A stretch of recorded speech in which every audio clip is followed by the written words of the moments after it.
Upon watching the Redeem Team documentary on Netflix, it is evident that leadership, buy-in, and a cause were vital elements that made the Redeem Team so successful. Let me explain. The US men's national team came up short from winning a gold medal in the 2004 Olympic in Greece. Why is this so significant?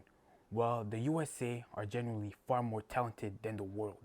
USA holds most of the top NBA players, so you can understand why it was so shocking when the team came home with a bronze medal as opposed to a gold medal.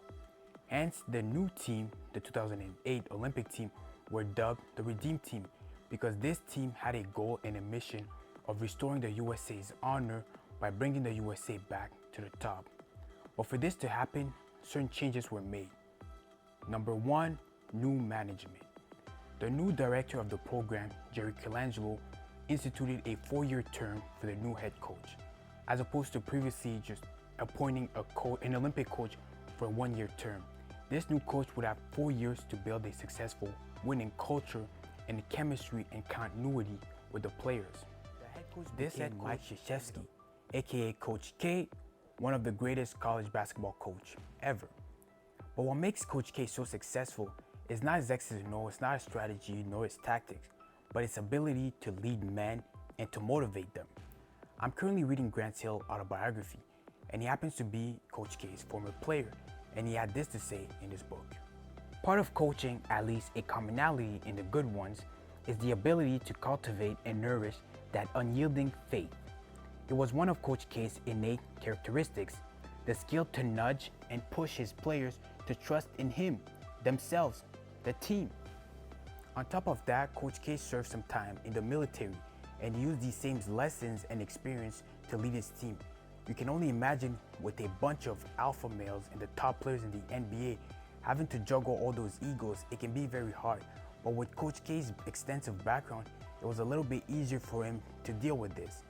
In the documentary, he had a very important passage that he said about egos. He went on to say, "You give me the egos that you have in your current basketball teams, bring them to this team, and put it under one ego umbrella." Just that one saying alone allows you to understand why Coach K was such a great motivator and such a great leader, because he was able to resonate and relate to these players. Number two, buy-in. Coach K later acquired Kobe Bryant, who was recognized as the best basketball player in the world, but especially in China, where the 2008 Olympic was held in. What's so cool is that when they got in China, everyone wanted to see Kobe Bryant. There was literally a mob around Kobe Bryant. They wanted to touch Kobe Bryant, be around Kobe Bryant, trying to get an autograph. And mind you, there were other top NBA players there as well, such as LeBron James, Dwayne Wade, Carmelo Anthony, Chris Paul, and so on. But everyone wanted to see Kobe Bryant. And I find that to be very cool. But that's besides the point. There was one day where, or should I say one night, where the guys went to the club to party or whatever. When they got back in the morning, they saw Kobe Bryant getting ready to get in a workout. And they were just so baffled because they couldn't believe that they were going to bed while Kobe Bryant was getting ready to get a workout in. But eventually what happens is that they started following Kobe Bryant's schedule and started to do the workouts and the drills and all that. Kobe Bryant just changed the vibe around the team. And also in practices, he would hustle, do what he called the dirty work, go on for loose ball, rebounds, and actually playing defense.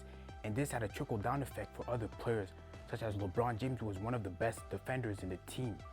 So Kobe Bryant set a level of standard for the Dream Team and completely changed the culture. And that's one of the reasons why Coach K brought him in. Number three, a cause. Coach K would bring various guest speakers to speak upon motivation, inspiration, or what have you. One of those guests happened to be Doc Collins, and he was a part of the 1972 Olympics in Munich. Let me explain the relevancy of that Olympic. Well, you see, in 1972, the US were playing the Soviet Union, and the US had won in regulation. But for some mysterious reason, the refs put on more time on the clock, I believe about 3 seconds, and the Soviet Union had the ball in the inbound line. They were able to make a half-court pass all the way to the center, and he happened to make the basket. And the US were basically cheated of winning that Olympic. And that stuck with Doc Collins. And that's what he was explaining to the team, how that impacted him, and not having that victory, it just stuck with him and he always remembers that. And that really resonated with the team, as now they were doing that for Doc Collins and for the others that weren't able to win that Olympic. So they were doing it for a bigger cause.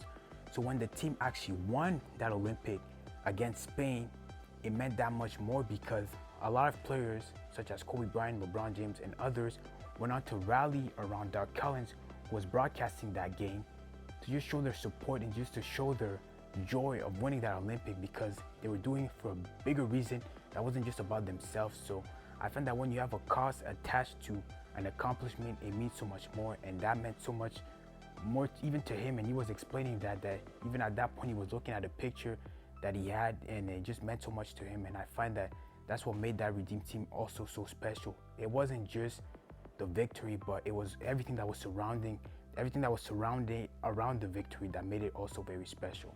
When they cut it to 2 points, like 3 minutes to go, I was like, man, this is this is so much fun. I remember wanting the ball in those situations, and once I made the shot, it just felt good. It was like, oh yeah, this is all right. I want to do it again, right?